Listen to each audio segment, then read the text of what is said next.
You see, when you ask why something happens, how does a person answer why something happens? For example, Aunt Minnie is in a hospital. Why? Because she went out and she slipped on the ice and broke her hip. That satisfies people. But it wouldn't satisfy someone who came from another planet, knew nothing about things. First you should understand why, when you break your hip, do you go to the hospital? How do you get to the hospital when the hip was broken? Well, because her husband, seeing that she had the hip was broken, called the hospital up and sent somebody to get her. All that is understood by people.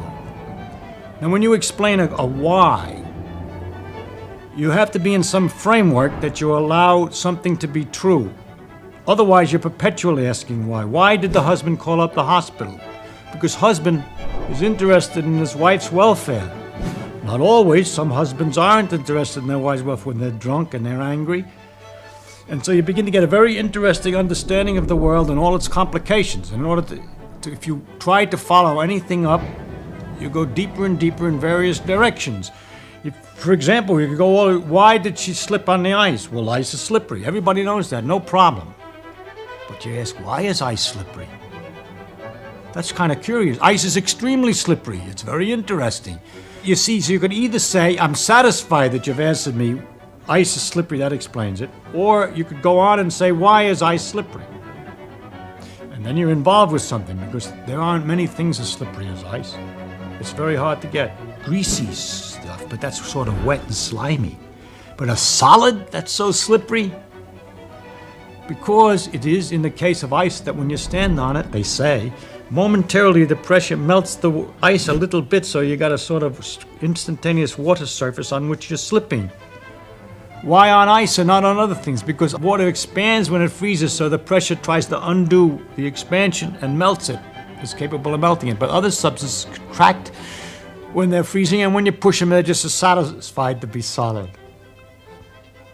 Why does water expand when it freezes and other substances don't expand when they freeze? All right? I'm not answering your question, but I'm telling you how difficult the why question is. You have to know what it is that you're permitted to understand and allow to be understood and known, and what it is you're not. You'll notice in this example that the more I ask why, it gets interesting after all. That's my idea, that the deeper the thing is, the more interesting it is. We could even go further and say, why did she fall down when she slipped?